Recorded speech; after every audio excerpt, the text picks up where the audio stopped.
My name is Joanna Good, and I'm the Executive Director for CASE, the Canadian Association for Supported Employment.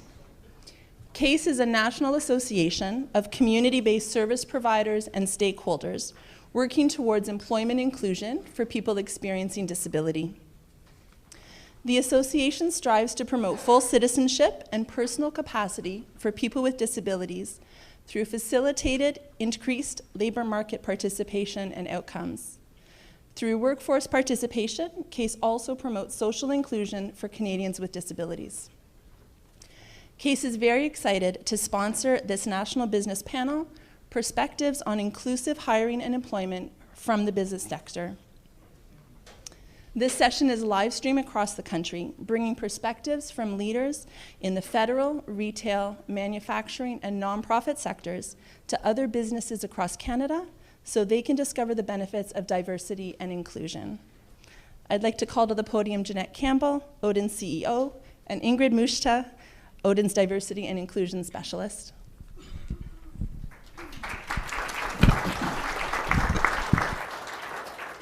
Thank you, Joanna, and thank you again to CASE for sponsoring this. And thank you all for joining us, for getting back to this room on time, and for those people who are joining us online.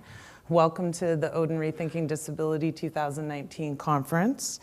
We're hoping that this is going to, actually we're not hoping, we know that this is going to be a thought-provoking, interesting, and exciting conversation that we're going to have this afternoon. And just to point out that this event is actually aligned with National Disability Employment Awareness Month, which is October every year since 1945. This is not a new idea, but people are really starting to participate, so it's wonderful. The purpose of DEEM, or NDEEM, is that it's an annual awareness campaign to promote employment inclusion for people who have a disability, and it's also a time to celebrate all of the many and varied contributions that they bring to the workplace.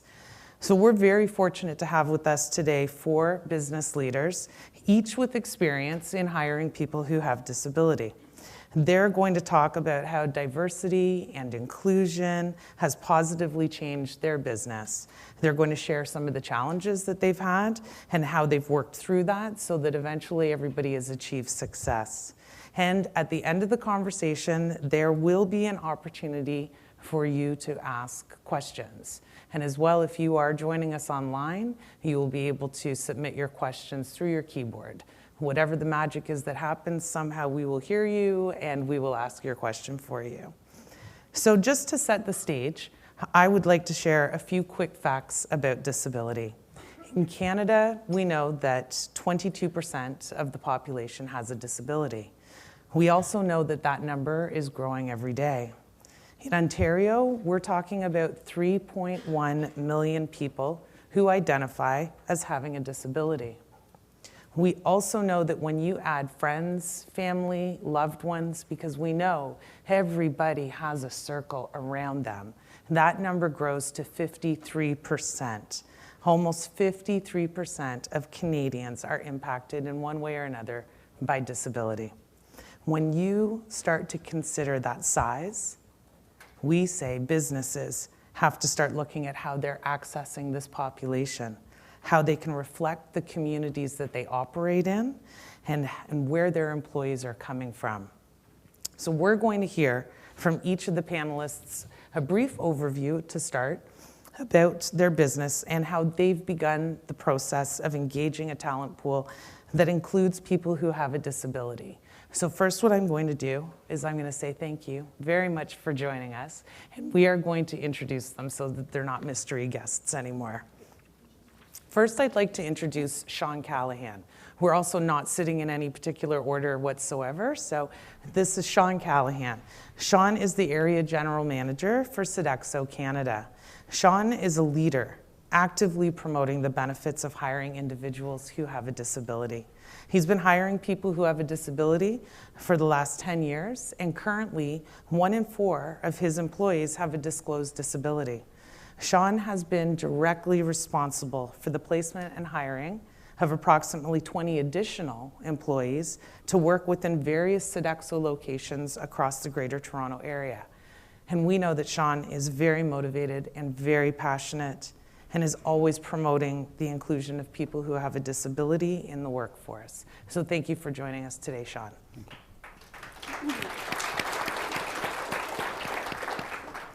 Next, I would like to introduce Melissa Struthers. Melissa was the former champion, I'm reading this one very carefully and you'll see why in a second, the former champion for persons with disabilities at the Canadian Food Inspection Agency. But she has recently accepted a new role as Senior Policy Advisor in the accessibility part of the Canadian Human Rights Commission. So congratulations on your new job. So for the purpose of this panel, Melissa is going to share her experience through the Canadian Food Inspection Agency's Champion for Persons with Disabilities role that she had.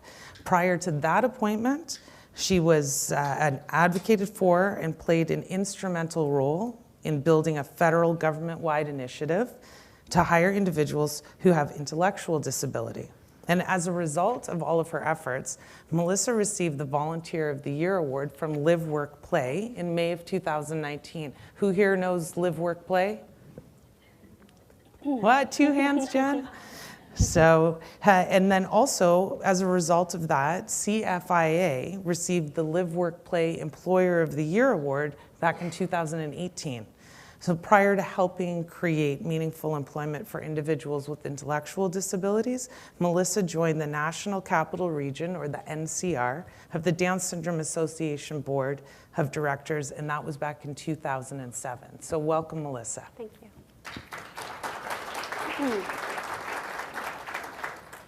Just to keep this interactive, am I on? Are you on? Am I on? Are you on? Just to keep this interactive, There you Jeanette are. and I are going to be taking turns facilitating this panel session. So it is my pleasure to introduce Dennis Chippa, the Executive Director for the Gathering Place.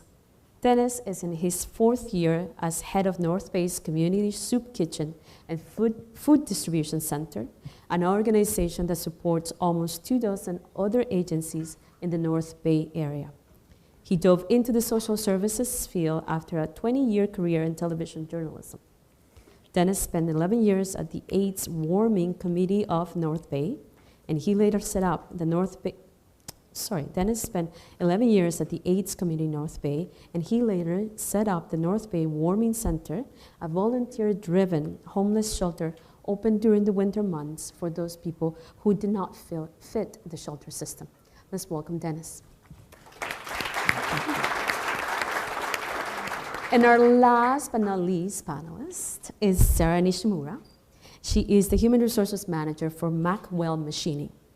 Over her 8th-year career in human resources, Sarah has worked in both retail and manufacturing industries, overseeing employee recruitment, selection, onboarding, training, social relations, and many other aspects of human resources. She is very passionate about hiring people who have a disability and works very closely with JobPath in Sarnia, Ontario, to find people who are the right fit for Mac Welding. Sarah holds a Bachelor's of Business Administration, Human Resources from Wilfrid Laurier University, and she holds a Certified Human Resources Professional designation. Let's welcome Sarah. We just want to get started, so how about giving us a very brief overview of your businesses? So let's start with Dennis. Great, thanks. Hi, so the Gathering Place is North Bay's Community Soup Kitchen and Community Food Distribution Center. Our first and foremost thing is feeding people. We have 14 meals a week, and we feed about 1,300 meals during those 14 meals in a given week. Some of the other stuff we run, because we recognize that people don't necessarily just come to the soup kitchen. So we've developed a community garden over the past several years that produces about 3,000 pounds of usable fruit and vegetables that we either utilize in our kitchen or distribute to food banks and other shelters around the community. We then expanded that to a food rescue program that now brings in about 12,000 pounds of usable food from the grocery stores around our community. And again, use it a little bit in our kitchen, but then more importantly, we distribute it out through the rest of the district to shelters and food banks and some of the meal programs, recognizing a lot of people that are in the rural area won't be able to come to the soup kitchen for a healthy meal. On top of that, then, as you mentioned, we've developed the warming center over the last several years, which takes in homeless individuals who don't fit the shelter system. It's an emergency shelter system, and as of this year, it will actually be physically out of our building. So we do that, as well as an outreach program called Teen Meal. It's during the summer months. We recognize that student nutrition programs around the province are amazing in the school system. Come summertime, the kids may not be getting the healthy nutrition anymore. So what we do is we produce about 120 weekly bagged healthy lunches, and we distribute them around the community as an outreach project, recognizing on top of all of that, that youth will not come in to our kitchen because of the stigma attached to being with the soup kitchen. The reason I bring all that up is because we have people with varying levels of disability involved in all of those programs. So that's why we have that, and we're very proud to do the work that we do. So Macworld Machining is a family-owned, privately owned business. It's been in business now about 40 years and has grown quite quickly during that time. So went from 2 employees all up to 130. So really working on that diversity and inclusion part right now. But what we do is we make instrumentation hardware components that deals with temperature, flow, or pressure. So deal mostly with the oil and gas industry. However, we also deal with the food industry. Like I said, everything, even in this room besides the human factor, deals with temperature, flow, and pressure. So that's it's a really niche market, making thermal wells, orifice plates, things like that. So very, very technical field where we're looking for specialized skilled trade workers. So. Yeah, I work for a company called Sodexo, and I'm sure most people in this room have not heard of Sodexo. We're one of the largest employers in the world with almost 400,000 people globally. Our main core business is providing food services to companies that it's not part of their regular work, so hospitals, universities, remote sites, mining, oil platforms, as well as corporate offices, which is where I've been working with Sodexo for 17 years. I started as a chef and now manage multiple sites. And the site, that is my most special is the one that you referenced. And about 25% of my staff have a disclosed disability, and that's why I'm here today to share and preach the good news.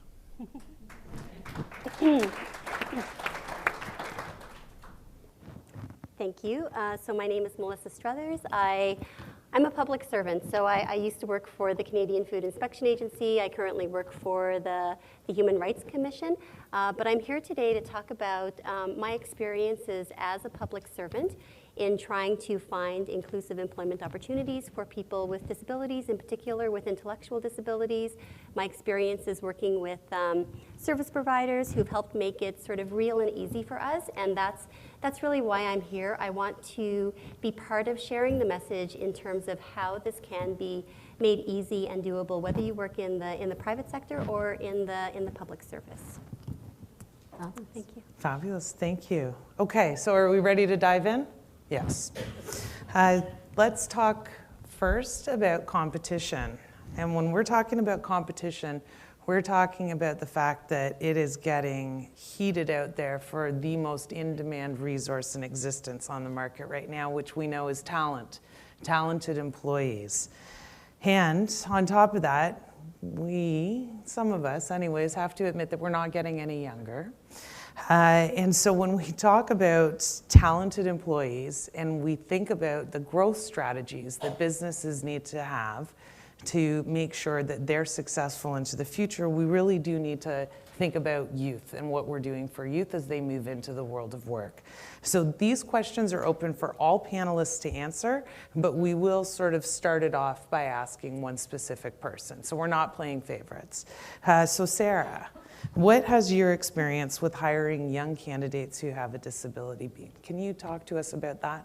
Sure. Yeah, I have some experience with hiring youth with disabilities, both in retail and in manufacturing. And what I find, it's really no different than any other age group. But you know, what we really focus on is we focus on the right fit for that person. So we partner with those service providers, bring them in, especially in manufacturing, showing them the facility, what we do, what we're looking for out of this candidate, and the skill set that we're looking for. We're able to partner together. They bring a candidate in, we work with them, get them trained on board, and the successes that we see from it is it brings a different dynamic to the workplace. Where I'm currently at right now, like I said, Macweld's been in business for 40 years, family owned. I think when we talk about the future and the talents, their age group is kind of lopsided right now. So bringing in that's youth, and even though it doesn't matter disability or not, they bring in that different perspective. They're helping us with technology, helping us out as well in social environment, things like that. So it brings another perspective in, and with the one individual we have right now, he's coming in, he's socializing with people, making friends, learning that aspect as well. So he actually is really good partnering with, I believe he's 20 years old, and the guy that he works with is about 65, and they've created a partnership it's quite unique. Very nice to see, nice mentoring. They mentor each other, right? So the guy, the one gentleman who is 65 years old, he's teaching him using certain tools and how to work with his hands, where the individual who is 20 is showing him some of the technology and how to use the computers at a different, a little bit better. But so no, it's been great. It's been very eye-opening for the company, and we're able to see some success from it. Great, thank you. And Dennis, what about you? You have some experience around youth programs, right? Well, yeah, because we bring in youth programs, it's important to have youth be part of that program. And when we work with the Job Path program in North Bay, I think the best thing about it is these young individuals that we're bringing in are coming in trained. I love that. They come in trained, they know the role, we do the match, just like you were mentioning, it's so slick because we meet with the Job Path folks. They say, you know what, we think we've got a good fit here. We do the standard job interview with them. We bring these individuals in, but as they come in, they're trained. There's so much training that they already have coming in, and they're so aware of what they want to do, and they bring in energy, I find. They bring in energy that sometimes, and I'm honest with it, when you're running a soup kitchen, sometimes you're in a lot of energy there from those that are producing it. It can be kind of difficult at times, but they bring in so much energy, and it just passes down to the individuals, even the individuals that are coming into the kitchen. They just love the folks that we bring in because they have so much energy, and they're not used to it. They're used to kind of being dull. And our folks don't. And how they interact with the other staff is amazing too. I mean, all they talk about. I mean, the one fellow, they're both athletes, so all they talk about is sports. That's all they want to talk about is sports. And so it's great because it's a dynamic that it's just that interaction because they're great, and we love working with them, and I love having them around our place. I think it just brings so much more energy. I think I'm going to take that as a segue, to the next question around customer experience, because you're talking about the energy that is brought into the business by having somebody who has a disability. We know we need to remember that businesses operate to meet the demands of their customers that they're serving, and we know that employees have an impact on that customer experience. So, there may be businesses out there who are feeling a bit concerned about what would be the response of their customers when they interact with somebody who has a disability. So maybe I'll bounce back to you and ask what has been your experience from the customer experience about having people who have a disability in your workforce? The first concern we had, or the only concern we had at the time, when we brought in two individuals into the kitchen area. Nick has been with us for I don't know how many years now, because he started working in the garden, then he came into the kitchen, and then the other gentleman we brought in, Corey. Our number one concern was how are the folks coming in going to accept them? I wasn't terribly worried because they're generally very accepting of each other. But this is a rough crowd, let's be honest. This is a very vulnerable population. This is a population including homeless folks with a lot of long-term mental health, long-term addiction. So we were a little bit concerned. They absolutely love when they come in the morning. And what we did was we brought in the one individual and we called him, I made a technical term, I called it a generalist, which is basically our version of being a greeter. Because he's just got one of those personalities. So folks come in the morning and say, hey, how are you? How are you doing? You need a coffee? I get you a coffee, not a problem. And they just adore him. And they just love working with this guy and coming in. And so we had no problem whatsoever with the folks that come in to use the kitchen or use, we also turned him into one of our, he's got a technical term now, is food rescue car guy. Because he does a lot of our deliveries. And so he also interacts really well with the other agencies as well. We've had no problem from any of the folks that come to see us. Great. Let's take that to the retail section. From a perspective of retail, we know that Sarah has had some experience. Do you mind sharing that? No, for sure. So yeah, in retail as well, from the research that we do, we find consumers don't necessarily just shop for the place that has the lowest price. Right now, they're looking for what type of environments the company has. You know, are they hiring an inclusive environment? Are they focusing on green for the environment as well? So that's something that we really focused on when I was in retail. You know, I was in home improvements. There's sometimes that stereotype that only men or young men know anything about home improvement. You know, I can imagine if we hired all, 25-year-old men in the home improvement, it might be a little bit uneasy to go into. So what we try to do too is we hire to represent our community, right? So in order to hire to represent your community, all ages, all races, sex, all types of abilities as well. So that's what we tried to do. And with that, we had a ton of success. Partnering again with JobPath, hiring people that did have disabilities, actually brought back those customers and helped with our customer loyalty, that they appreciated and came to a place that did have that inclusive environment. And Sean or Melissa, do you have anything that you'd like to add about your experiences either working with the sort of the younger generation or how this might have had an impact on customer experience? I'd open it to either one of you. Go ahead. Sure. Well, I mean, not so much from a customer experience, being in the public service, but certainly from a team perspective. We've hired, at the Food Inspection Agency, we hired approximately 10 people over the last year and a bit, and almost all of them are still with us. And it's been an exceptionally positive experience, and I had a very close relationship with the managers. I took it upon myself to stay connected with them and to find out how it was going, if they needed any support, and we made all kinds of just small sort of decisions to help make it successful, like ensuring that the new employee had somebody sitting next to them, their supervisor was close by, they had a mentor, that sort of a thing. The feedback that I've gotten repeatedly, and I don't have to dig for it, people come and they email me, they'll tell me this sort of very proactively, it's been a super positive experience, right? And so what happens is the team members see how the organization treats this individual who has a disability, and they're reassured because the organization is taking care of that individual, taking care of their needs, and so I think they feel themselves that if something were to happen to them, they would be better taken care of as well. And so what happens is it builds sort of the team environment, and that's been a very consistent piece of feedback that I've received. Sean?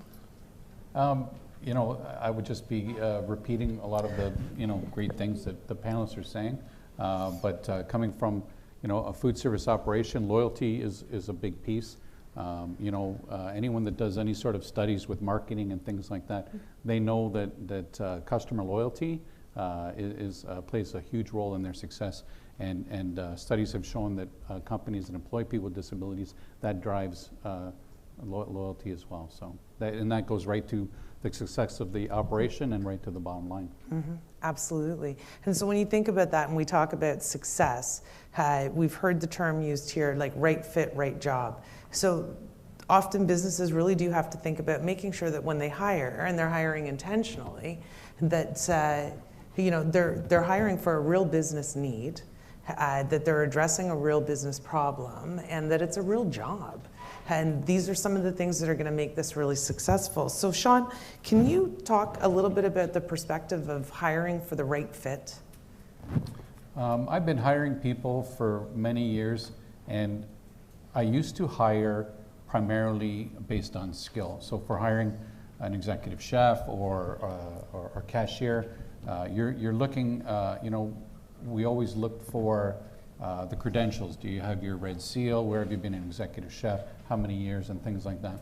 And although we've hired some very good qualified people on paper and skill set, the other piece that was missing was the personal piece. So they may have had an ego, they may have a poor attitude, not very cooperative, and things like that. And so I've shifted my focus away from the skill being the number one, and also looking at the person as a whole. And what is their fabric? What are they made of? What is their attitude? And what are their expectations? And I've found that it's made us much more successful as a company, as an operation, to see the whole person. And I know that when hiring people with disabilities, I could almost guarantee you that you're going to get someone with a very good attitude. And when you have someone with a good attitude, everything else just falls into place. Mm-hmm. Well, attitude is one of those things, and personality are those things that you can't teach, but you can teach somebody hard skills. I don't think if there's anybody in the room, and I'm sure some people have heard me ask this question before, is there anybody in the room who on the first day of their job could do absolutely every aspect of their job? Show of hands? Exactly. So if you're online, nobody put their hand up. There's this strange expectation sometimes around hiring people and having to be fully trained and know every aspect of the job, and that actually doesn't translate into reality at all. And sometimes in our sector, we get sort of trapped into that sort of wheel of continuous training. And we heard people talk about it today earlier. They have to be employment ready. You need to be employment ready. What is employment ready? Do you want to work? Are you motivated? Do you have the right attitude? Are we following your dream? And those are the sorts of things. So Sarah, just around, I'm looking at you because I've got my reading glasses on, so everybody's blurry again. Sarah, can you talk a little bit about this, because you mentioned it as well, this right fit, right job?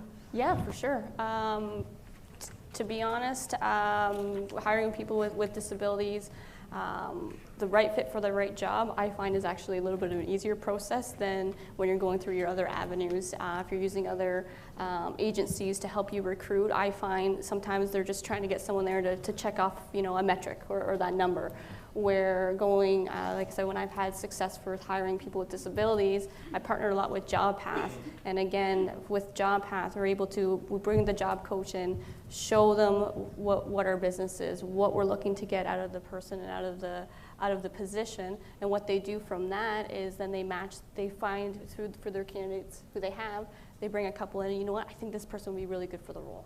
We go through the interview process, again, show them the job as well, go through that whole process. And what I find by doing that, we've had great success. The difference, like I said, by going through some other agencies that just want to check off a box or a metric, when I partner with JobPath, they really care about the needs of the business and making sure it's successful for the business, but also for the individual.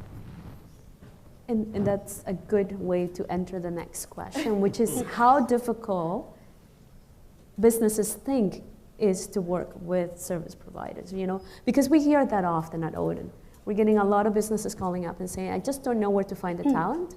I just don't know how to connect to the agencies that are providing that supply of talent. So maybe we can start with Melissa.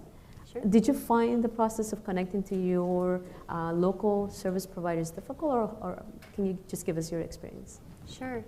I guess I'll start by picking up on something that you said, Jeanette, about being the employee being ready or employee readiness. And I think it's really important to also ensure that we have employer readiness, right? And I think a lot of it is about building the confidence, building the competencies in the employer, because when the employer understands that they have services available to them that can make it easy for them to hire, and so that the employee can be successful, but also the manager, also the supervisor, the business, whatever, that everyone can be successful, then the rest of it falls into place.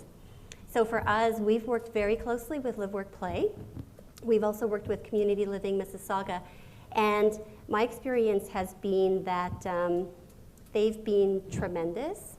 They've helped us from A to Z. So from sort of taking a government job and putting it in plain language so that the individual who's hired knows exactly what they're going to be doing. Mm-hmm. They've helped us, sort of figure out what the job is. And from there, they've helped us sort of shortlist a couple of people who might be a good fit for the job.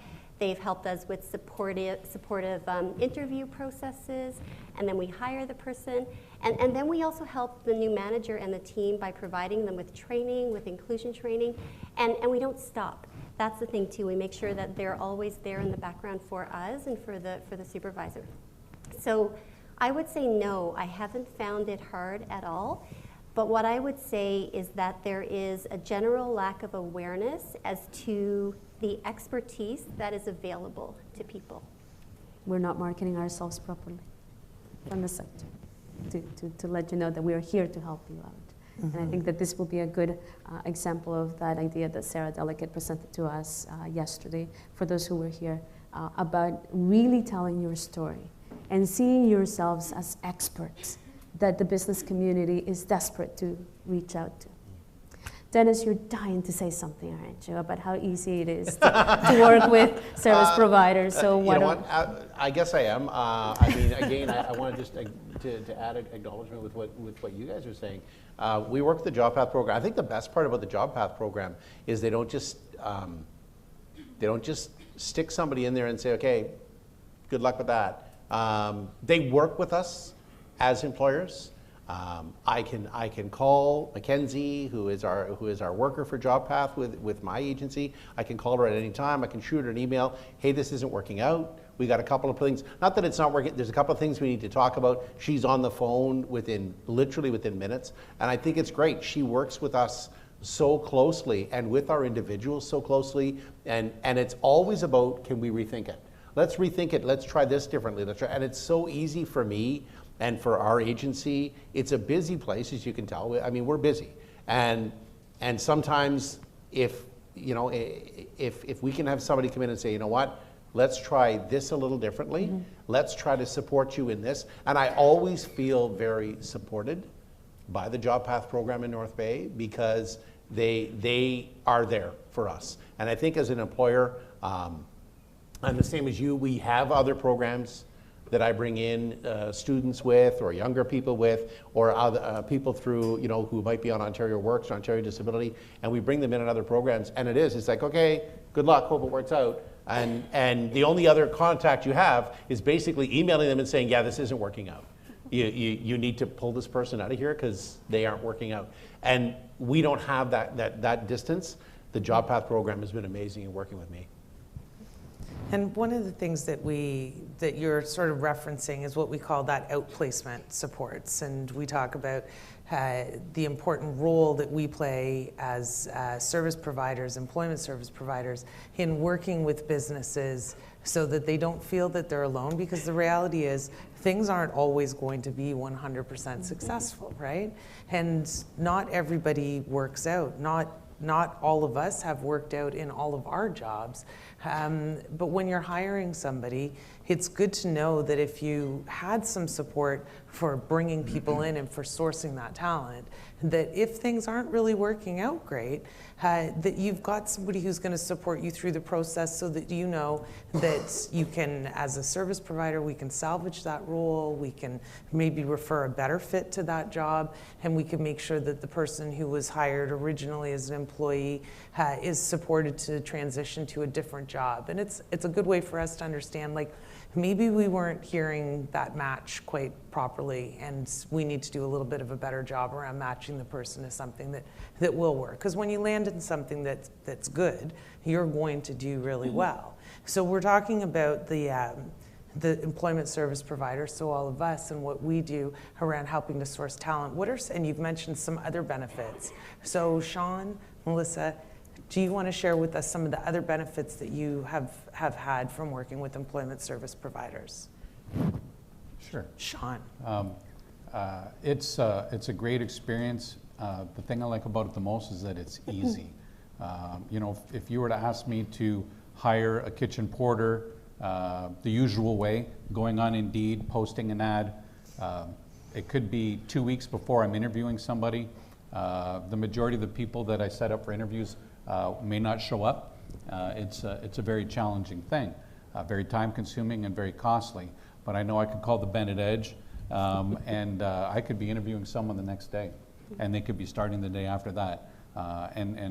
It's just the whole process is great, as well as I think you were mentioning, you know, if you are having a few challenges, you know, one phone call or an email, and there's someone on site coaching you through it and helping resolve things. So it's been, why else would you do anything else? Like, why else would you go anywhere else, right? Mm-hmm. And I guess I would say the same thing. If I had to choose one item to sort of emphasize, it would be the job coaching. And I'll emphasize that, but I would say that it's part of the puzzle. It's not the whole thing. And so I think it is important to understand as an employer that if you're going to hire somebody with disabilities, it's important to sort of look at it a little bit more globally and not just provide support in one area and not another. But the job coaching for us has been really excellent. In fact, what's happened at CFIA is, you know, managers have come to me and said, I would love to have this level of service for all of my employees. I would love for all of my employees to have a very plain language job description so they all know what they're supposed to be doing on a day-to-day basis, right? And then if the job changes, you know, we have support in modifying the job description so that people know what they're supposed to be doing. And I don't know about in your organizations, but it's not uncommon to hear people say, like, oh, I don't know what they want. I don't know what they want upstairs. You know, I'm working towards this thing. And so that part has been truly valuable. And I would say a close second has been the inclusion training. It's been the talking and the mentorship provided to the entire team to take the time to ensure that people have a place to ask their questions where they don't have to worry about the words that they're using, if they're asking their questions from the right place because they want to help, they want to make the experience successful for everyone. We try to make sure that they've got that place to ask those questions, and that's been happening through our inclusion trainings. I keep on hearing all of you talk about a common theme that hasn't been pronounced or said, which is relationship. You have built relationships with the service providers to help you from identifying what jobs will be the best jobs, so the fit, to identifying who the talent that they should be putting forward, and helping you with the interview and the process. So which brings us now to the onboarding, you know, job coaching being part of that job onboarding. And I think that for businesses that are joining us today, you know, turnover, it's a very costly proposition. When we take into consideration that we have some stats that tell us that within the first year, you know, a lot of new employees will be thinking about leaving. A third of employees may be thinking about leaving within the next 6 months. And about a quarter would actually do it. So I want to pick up again on Melissa's thinking, you know, with the job coaching. What other strategies have you implemented in your business to ensure that the onboarding was going to be successful? Something that I'll share, and I guess also in relation to the onboarding, right? what I've found, my experience in hiring, in particular people with intellectual disabilities, is that the level of loyalty to the organization is spectacular. So the turnover diminishes incredibly. So for the employer, they don't have to go through the staffing process over and over and over and over. And once that individual knows the job, they know the job and they do it every single day and they're happy to do it. What was the second part of your question? Just the strategies that you have implemented. Yeah, so. sorry. One thing I guess that I would like to share in terms of a strategy, at the Food Inspection Agency, we established a supervisory committee. And so that was a place for supervisors of individuals with, initially it was for individuals with, or managers of individuals with intellectual disabilities, but there was such astounding interest in this committee that we opened it up to supervisors of individuals with all disabilities. And that became a forum for managers to ask questions and get answers from people who actually knew the answers to the questions and weren't just giving their opinions. So we had sort of standing members from our health accommodations office, from occupational health and safety, from duty to accommodate, from our learning division, equity and diversity. And so we set this meeting, and it was just a place for supervisors to share best practices, challenges, but also get answers from people who knew the answers or who could go track it down afterwards. So that's the best practice that we have at CFIA that's been very, very successful, and it's growing. Could somebody else from the panel want to add your experiences? And as far as strategies go, again, we work with the Job Path program. We have made a couple of changes in the last 6 months to 8 months with some of our staff that we've brought on. Just little things like task lists. It's so much easier to just write it out on a list and say, here's what we need you to do today. It takes 5 minutes, and they know that, and that gives them the focus.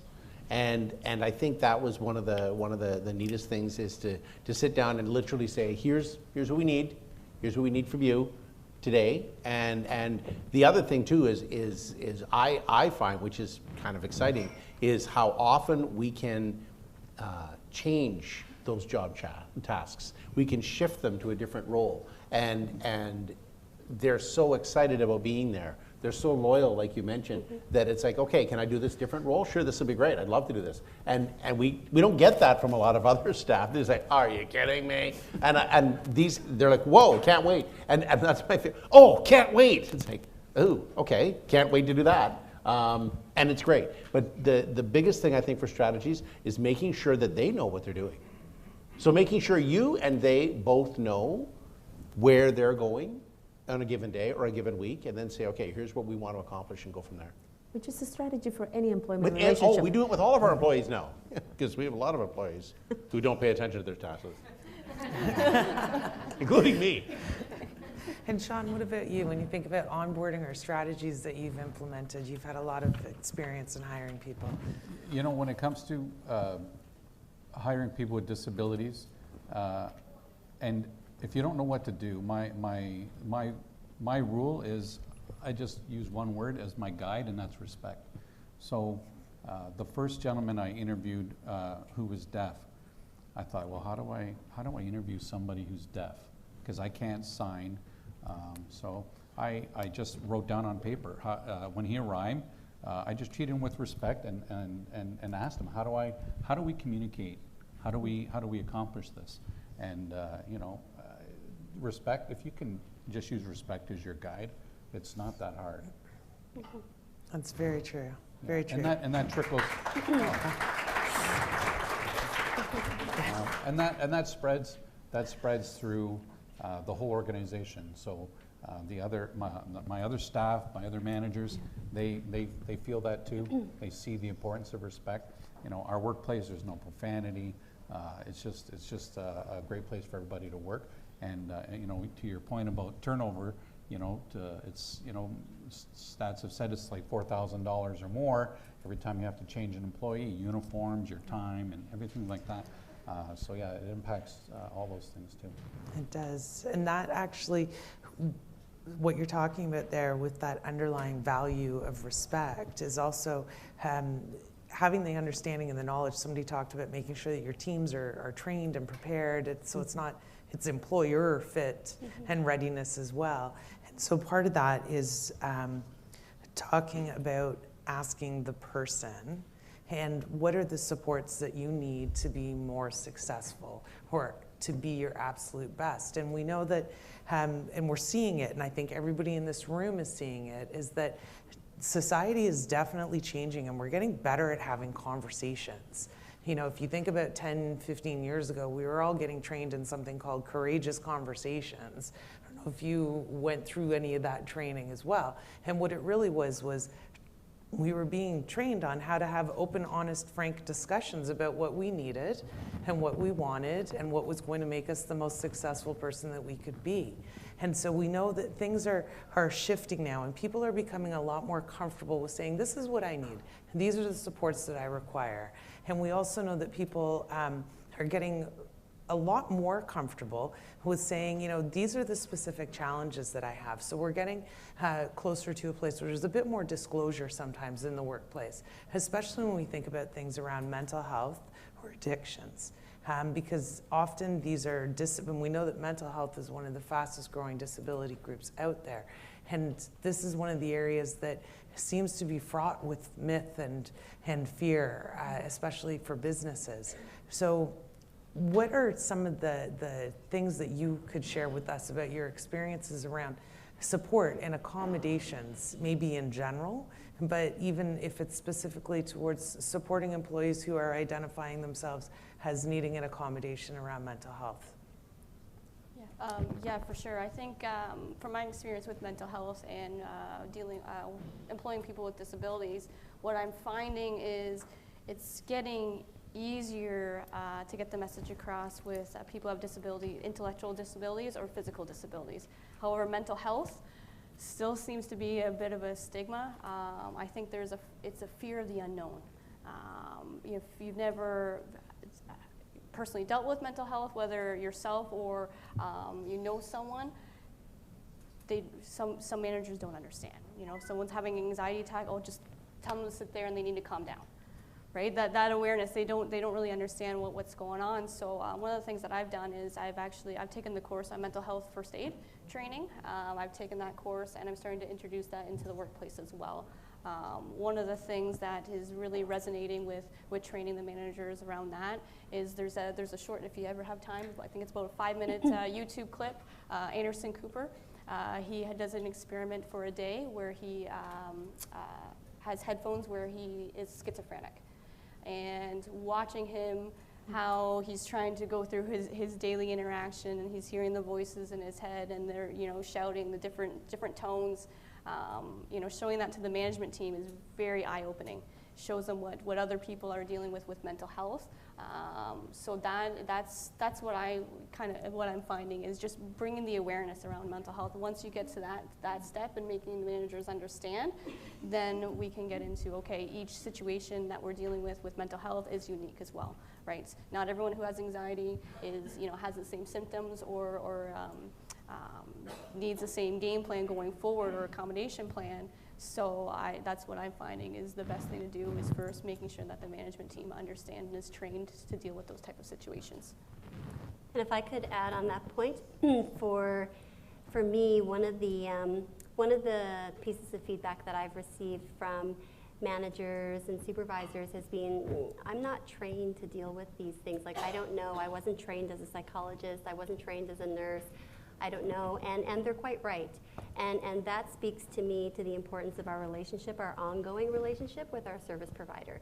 And so when we do run into an issue, the emphasis is not on finding a solution in that moment, right? It's acknowledging that there's something that we have to work on together, and then figuring out what resources are available to the manager and to the employee, and making those resources available to them and giving them the time to use them. So it's a very interesting dynamic because, of course, working where we are, your concept of working with people with mental health and addictions tends to be the people coming in. So when we started to work around that, and we've always, the kitchen has always had a responsibility to the community to do the best we can to bring in as many people to support us as a kitchen who have lived experience. So we have staff who have lived experience with mental health and addiction. And our big thing is checking in every morning, check in, tell me how you're doing, do it one-on-one, how are you feeling today, how are all of us feeling today, and I always tell them, feel free to check out as long as we know.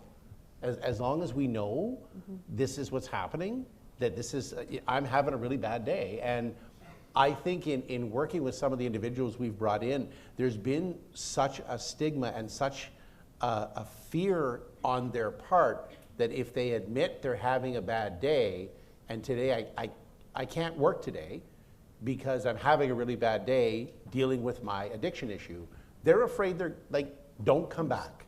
And I always say the same thing, you know what? I would rather you told me you can't deal with things today than to come in and not be able to deal with things. And that's part of it. We've also done some training with our staff, a new project the Red Cross has instituted called Psychological First Aid. And it's not quite mental health first aid, it's a little bit more in the moment. How can I get you through this next few moments? And my staff is all trained on that. We do it every day within the kitchen, and we do it with staff, and we do check-ins, check-outs, and all the time. It's about making sure that everybody is comfortable, and everybody understands, like you say, everybody understands that we're all the same in some way, shape, or form. And let's just make sure that everybody, gets through the day and everybody have a good day. And if you don't feel that's your day, if today's not your day, then tomorrow will be. And that's, I think, a really important thing from an employer's standpoint, for the employees to realize that this is okay. It's okay to say, I'm really anxious today and I can't come in. And that's okay too. And I think it's important for the employees to know that the employer is okay with that. Because I think that's been a long-standing fear that, I'm going to lose my job. Right. Right.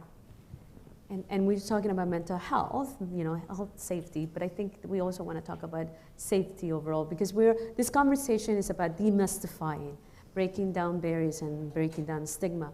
And one of the biggest myths I think that some businesses may have is around safety.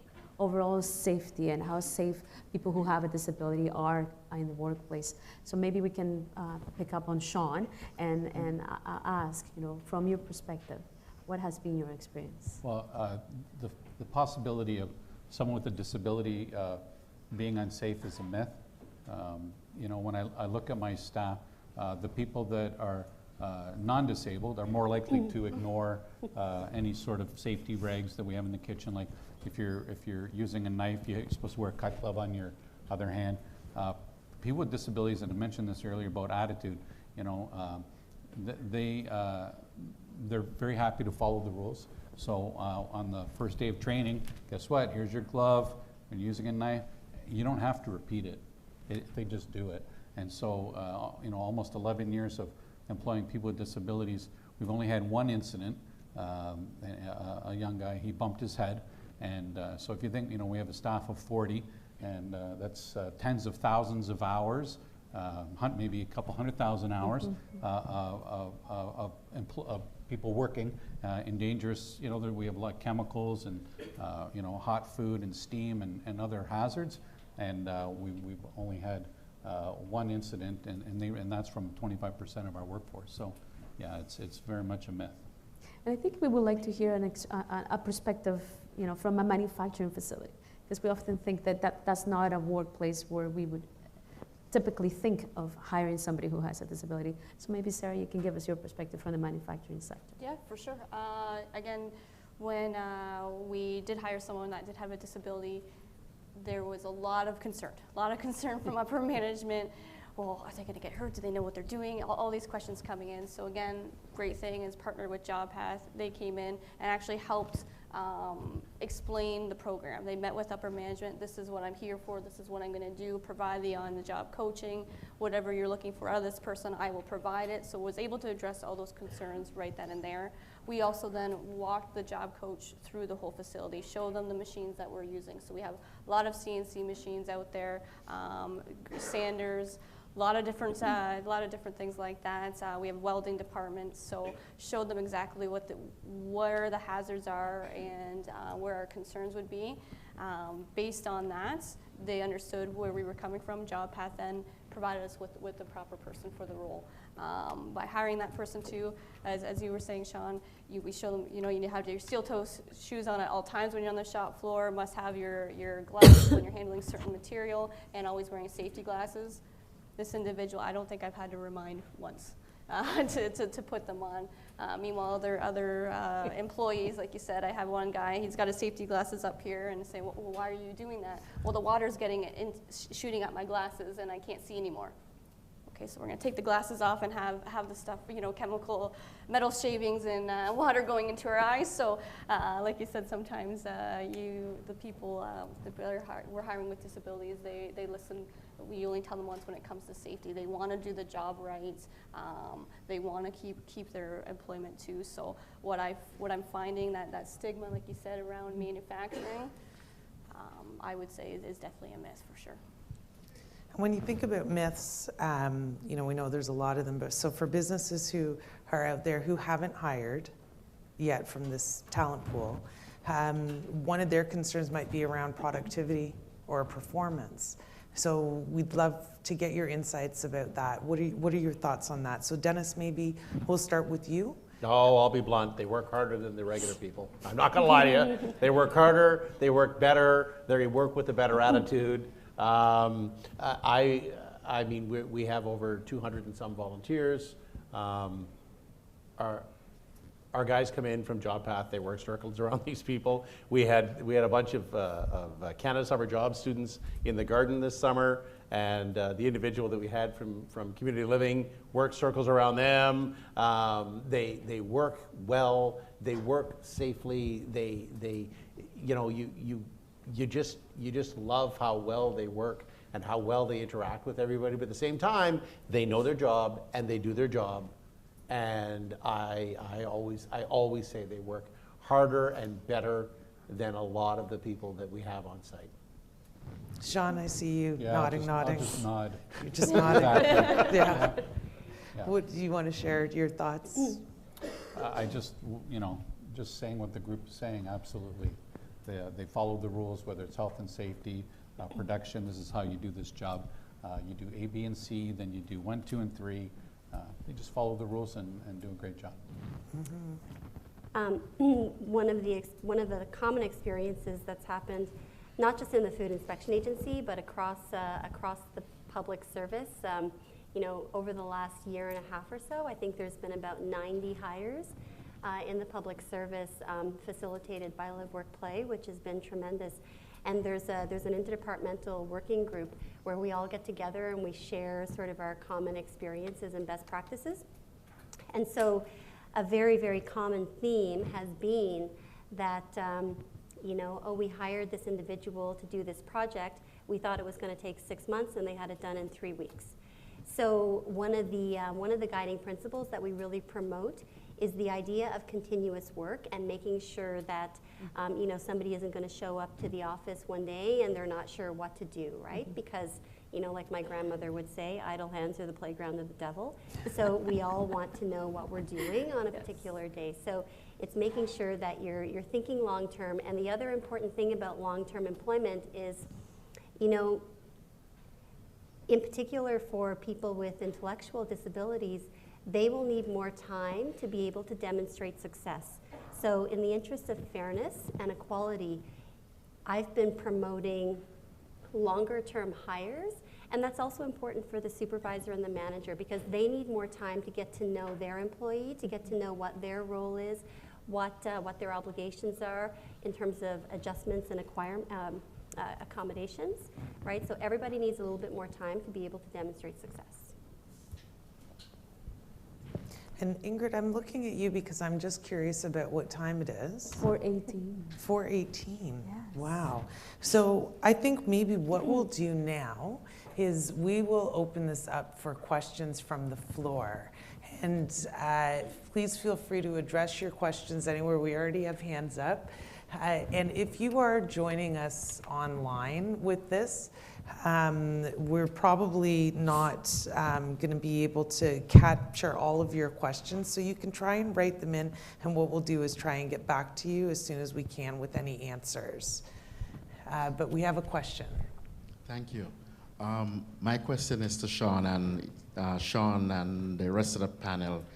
Thank you for coming out and taking the time out to be with us today. I know how challenging it can be to get away from the workplace to spend some time with us, so we really appreciate it.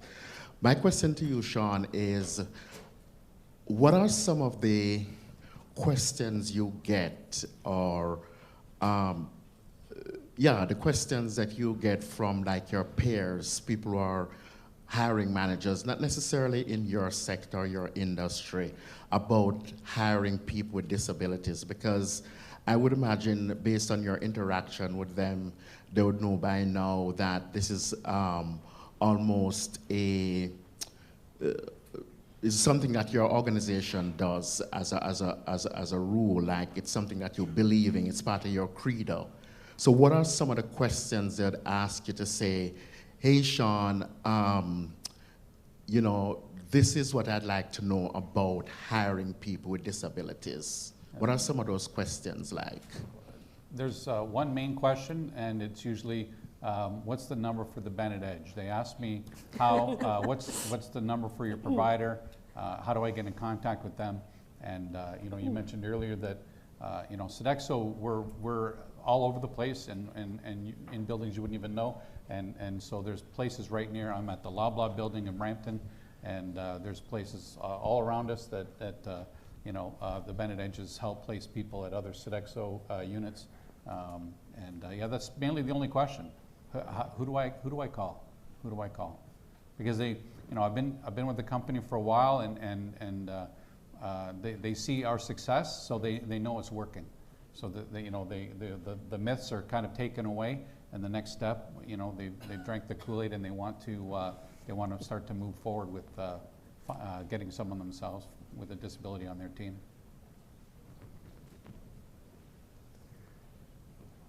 There's another question.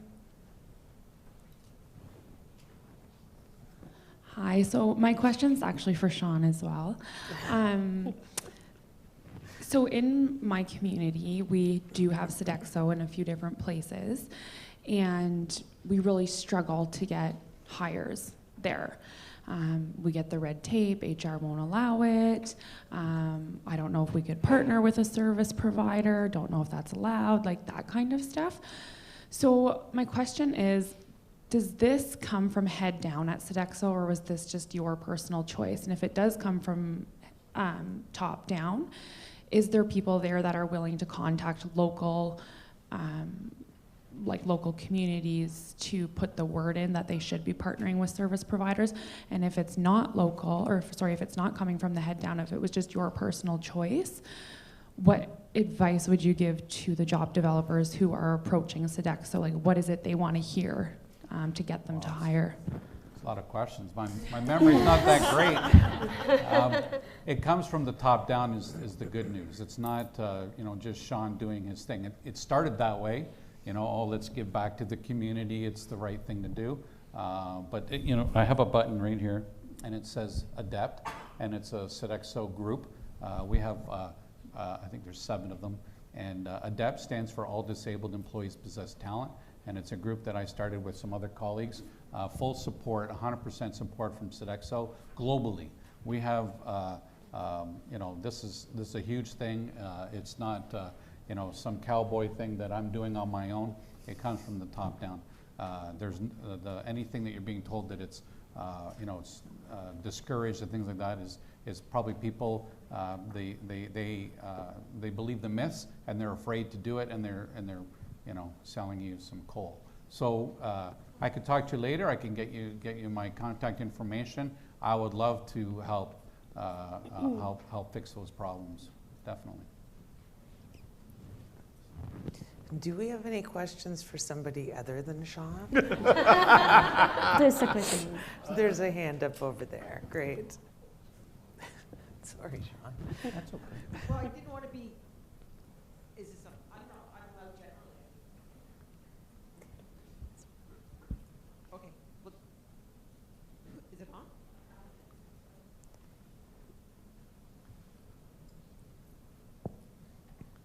I'm generally a really loud person anyway. Yeah, we need that so that our captioning system can work, because they're not actually in the room. They listen to everything that we say over the microphone. So you're just getting another mic right now. There you go. Okay, all right, okay, good. Now I lost my train of thought. My question is kind of, I don't know if it's different, but working with people with disabilities, also sometimes with mental health and addictions, is their involvement with the justice system, which creates another barrier to employment. So how, as job developers and community partners, can we help these individuals secure employment? How do they get past both those big hurdles? Because we're just seeing it more and more people coming in who are identifying with mental health issues and addictions, and unfortunately, due to their circumstances, due to them trying to cope independently, have they've gotten involved with the criminal justice system. So now they have that barrier also. Who would like to Wow. talk about that? Multi-barrier. It's not it is a lot of layers, but I mean, on a personal level, it's never really been a problem. It's never been a problem for our agency. We've always taken it on that, I understand that you've had some conflict with the law for whatever reason. Right now, you're not currently, and I did have this in an interview with an individual that came in for one of our positions, and I said, I'm gathering you're not currently wanted by the law, so as far as I'm concerned, it's good. And it's also, it's a really ironic thing that you say it, because it's also, there are more and more people who are coming into the workplace and coming into the workforce, and that, I think, becomes an employer question. How does this individual, if I really like this individual and I really want to hire this individual, how does their conflict with the law, how does that involve their working in this? And it goes back to right person, right job, right fit. Do I care? And it's that, depending on the level of what it's from. I got a guy that works in our kitchen. He has a history with some conflict in the law. I just avoid, do you have a current conflict with the law? Part of it was theft. Okay, so I make sure that, you don't handle the money, stuff like that. It's things like that. And I always ask them, what's going to be uncomfortable for you? And I think that's what employers need to start to do, is understand that does not necessarily mean these individuals are bad people. They might have at some point in their life, for whatever reason, made a bad decision. And I think that's how I look at it. That's how our agency has always looked at it. We've been open 17 years, and that's how we've looked at it. Let's look at you. Let's look at what you can bring to our table, rather than all the negatives that we are already thinking of. Yeah, and just to add to that too, what I think as well is, like you said, with mental health and the justice system, is what I find is a lot of people who do have mental health, they don't get the help until they become a young adult. So like you said, that 18 to 25 range, they may have that criminal record because they're going through the mental health. They don't know where to get the help. Should I go see a doctor? All that's happening, and then, like you said, they do run into situations with the law. So when we're going through the hiring perspective, if they're 35 years old now and they say, yeah, I had to run in. This is during this time trying to figure it out, and they're on track. To be honest, that's no longer a concern of mine. Just because, like I said, there's a lot with mental health at the 18 to 25.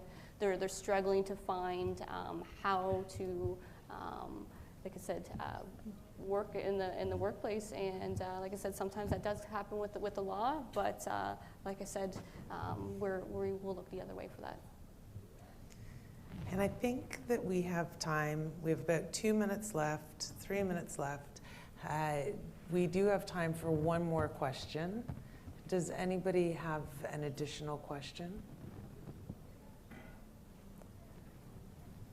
Okay, if not, then I will ask the panelists if you can just give us a parting thought, which I know is open-ended, but if one sentence that you would like to say either to service providers, because that's who's sitting here in front of you, maybe words of encouragement, or if there's a business that's online right now and listening and learning, what's one thing that you want them to know? Sure. So one thing that I'll share is hiring people with disabilities can present an opportunity for employees to identify skills, or employers to identify skills in other employees in their organization that they might not have been aware of. So for example, when we were talking a lot about best fit, you know, if you're hiring somebody with a particular disability and you're lining them up with somebody who is their best fit supervisor, it might not be who their traditional supervisor might have been. But then as it turns out, it's an opportunity for this new individual, this new supervisor, to learn how to be a good supervisor, to learn how to be a good leader, to become an advocate. So it's a way of finding strength within your organization. Thank you. Sean? You know, when I think about my career as a chef, and back in the day, you know, I was very proud of, we served this person, we did a banquet for this person, we did so many weddings, and you know, you pat yourself on the back and you think this is what's important. But you know, when you do work like pretty much everybody in this room does, you're impacting people's lives, and what could be more rewarding than positively impacting someone's life, finding Joe or Sally or whoever a job where they feel better about themselves, and you talk about the impact on their family and friends. You know, it's a very rewarding thing. It may not be seen in the paycheck, but it's a very rewarding thing. Yeah. I think if you're trying to get your foot in the door of a certain company, you know, really understanding the need of that business, right? If you're talking to the managers and want to make sure that they're starting to hire people with disabilities, you have that data, you have the metrics, you have those numbers to back up your services. So I think that's really, really key for a lot of businesses. I was going to say, for the service providers, you already do an amazing job. I think as an employer that the service providers do an amazing job. And for the employers out there, these individuals are prepared, they're ready, they're hardworking, and I like to think that I learn something from our folks that we bring in, that come in every day. I learn something from them every day. Something different, something new, and something generally pretty positive from them every day, just by them being in the building. You know, they bring something every day to the table just by being there in their support for my agency. Well, on that note, I would just like to extend our thanks to say that was a wonderful conversation, so thank you very much. And if we can just all... Thank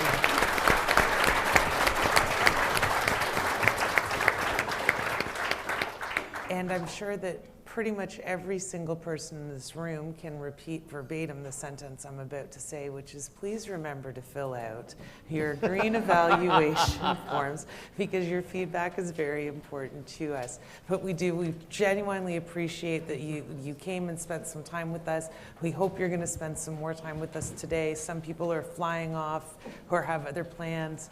And for all of you, I think we're moving into a break now, so you've got time to refresh yourselves, and there is a information session from our platinum sponsor that's going to be back in this room, and then we've got our big dinner tonight. So if you have your dinner tickets, make sure you haven't lost those and bring them with you. And thank you so much for spending the last afternoon with us. Thank you. Thank you.